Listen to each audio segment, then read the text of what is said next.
Performing a DIY brake flush at your house. Should you do it? We're about to find out. Let's get it.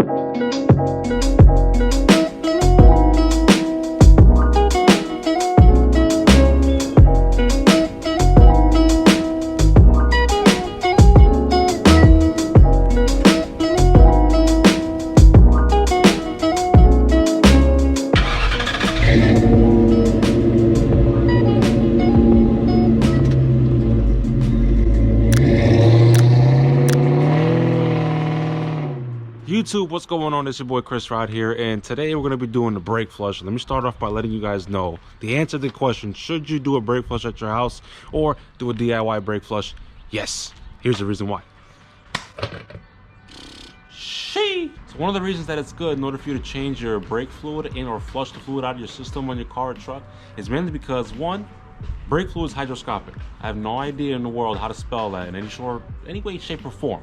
But I will tell you that absorbs water. That's what brake fluid does. That's what hydroscopic is. Brake fluid absorbs water. Why is that bad?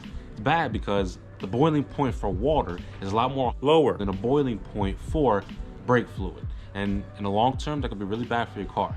As well, absorbing water, if you're in a glorious state like Connecticut and or New York, that means when you get around the winter time, you can either get 20-degree weather or 70-degree weather. So, freezing point. If water freezes within the lines of your brakes, there's a good chance that that water that's absorbed in that brake fluid will freeze up, expand the metal, crack the metal, and then boom, no brakes. That's one reason, right? Another is, it's good preventative maintenance. Just do it. You don't want to have a lot of crud running through your brake system within a year to span of time. Third reason is, it's especially good to do when you're changing a caliper, because it doesn't make sense for you to have old, dirty, cruddy brake fluid going into a brand new caliper you just installed and to have that thing running for only maybe half a year and it doesn't work right after that half a year. Then you gotta warranty it from AutoZone. Yeah, you know what I'm saying? So, with that being said, I'm gonna be showing you how to do a brake flush, change, fluid, system, whatever. I'm gonna show you how to do it. Let's get to it. Something you do want to make sure is that you make your own brake bleeder, valve, ding, doohickey, bleeding system. Instead of having to go to your good old Harbor Freight and pay $30 for a vacuum pump, whatever the doohickey's called, make one of these at your house. All you're gonna need is just a bottle of water. I got some good old Voss because apparently I'm bougie for whatever reason. Voss bottle of water is what I got. On the cap, you're gonna drill a hole. Then you're gonna grab some tubing off of maybe a hardware store and or Home Depot. Run it through the whole bottle, that way it gets inside and you have liquid in there, so all the air that gets trapped inside stays in the bottle and doesn't go anywhere else.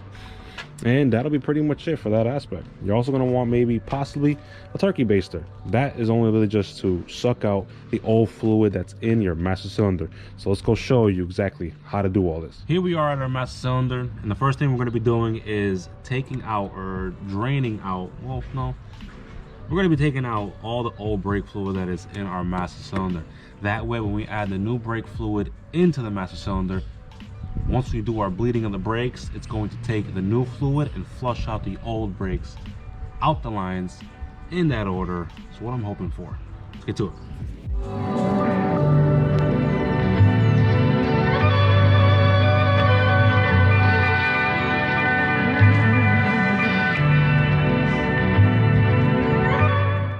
There's going to be a high chance that your car doesn't have a screen on the master cylinder, but if it does, be sure to take that out, and then you can take out as much fluid as you can.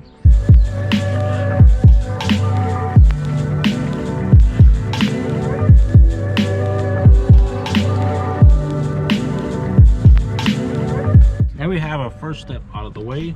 I'm going to shove that little screen back in there. And now we're going to add some new brake fluid. This car takes DOT3 brake fluid.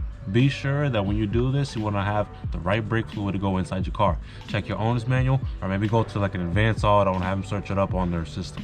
Let's do it.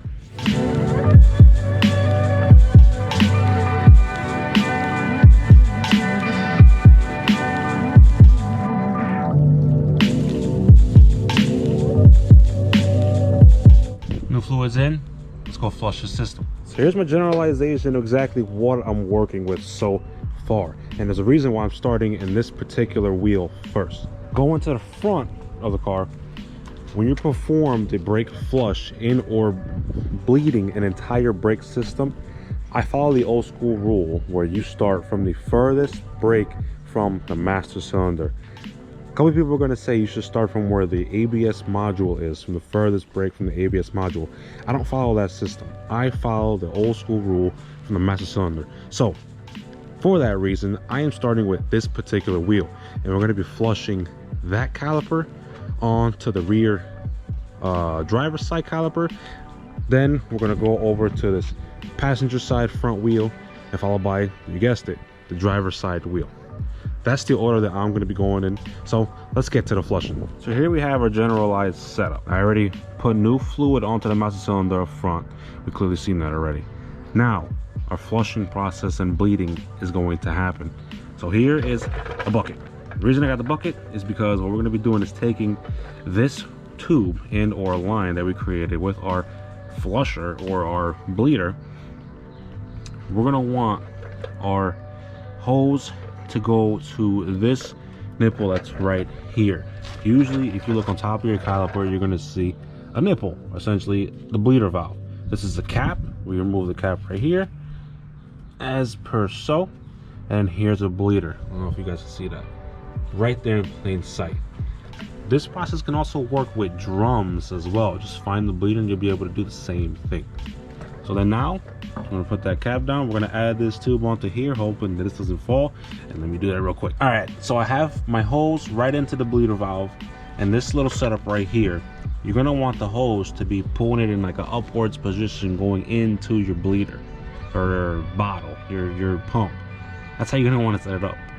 10mm for me is gonna crack this bleeder right open, and we should see a little bit of fluid start to come right out, just a little bit. But the purpose of having this upward motion is because air travels up, and that's where we want all our air bubbles to lead to, is straight up. Now, let's crack this open with a little in here, little loosage like that. She's moving a little bit, which is okay, but we just see fluid start to come right out. Let's see if I can loosen a little more. Boom. Now, time to go. Press the brake pedal, force all this fluid out, pump the brake maybe about 5 times, and you're gonna have nice slow pumps. Very slow, ease in, and then ease right back out. And then you're gonna be able to see the change, hopefully in color. Maybe it gets clear, we'll find out.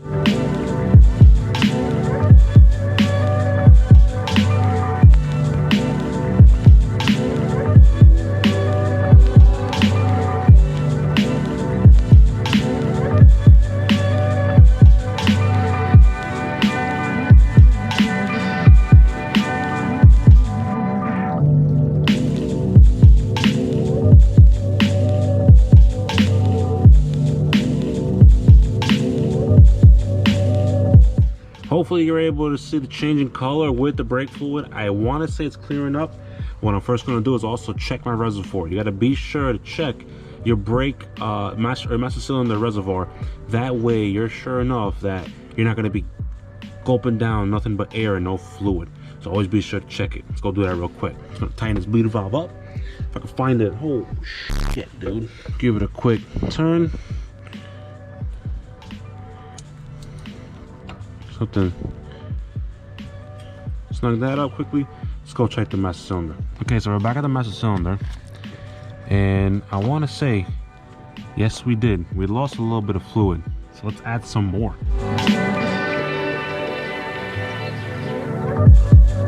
More fluid's added. We're going to keep pumping.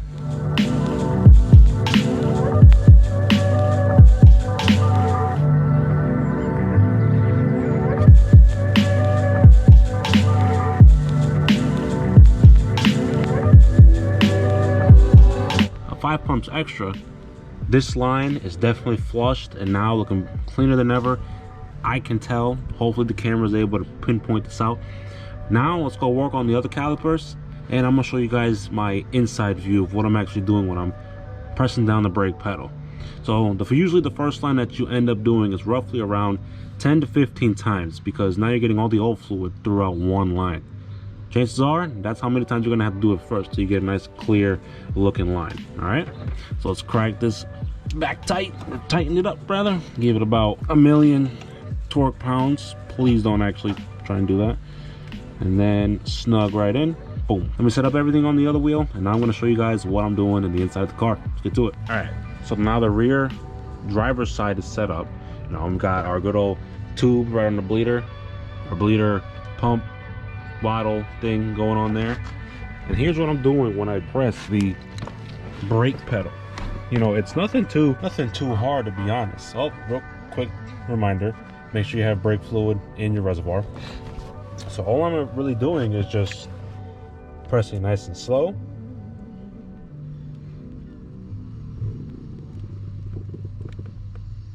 And then bringing it back up. Not too shabby. Once you get to the rest of your brakes, there's a good chance you're not going to need that many pressing down. You know, you might have to do it just maybe 5 more times, and then you're going to have clean fluid going through the caliper.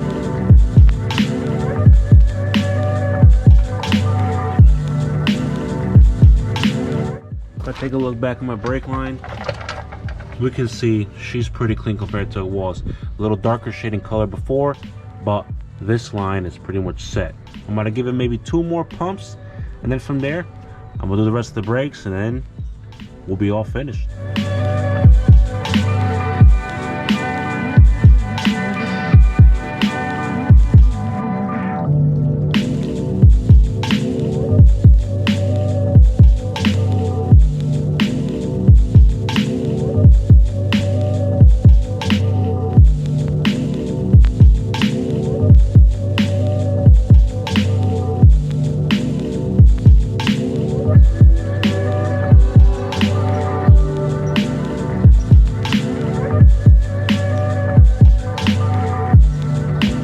Alright, so last thing that we need to be done is get our reservoir nice and topped off at our max level, and then this whole bleeding process is finished. I'm gonna get this on the max, fill her up one last time.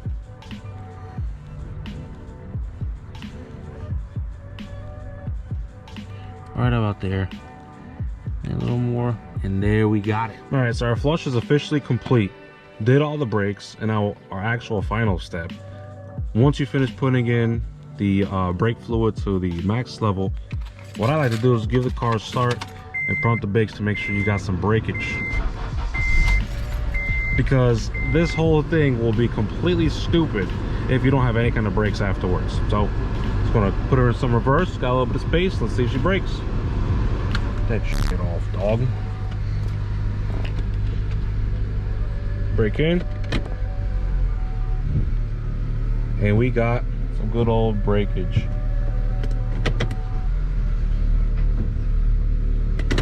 Back. Just like that, we got everything done. There we have a final result. We went from all this old dirty brake fluid to some nice clean fluid in our master cylinder and our entire brake system. And to sum up this video, to answer the original question, should you perform a brake flush on your car or truck, the answer is yeah. It's good preventative maintenance on your car. Do it every 1 to 2 years at most, and relatively easy to do. If you guys enjoyed this video and you found it helpful in any kind of way, be sure to leave a like, and don't forget, smash that subscribe button as well, ring the notification bell. Until then, it's been your boy Chris Rod, and I'll see all you lovely people later.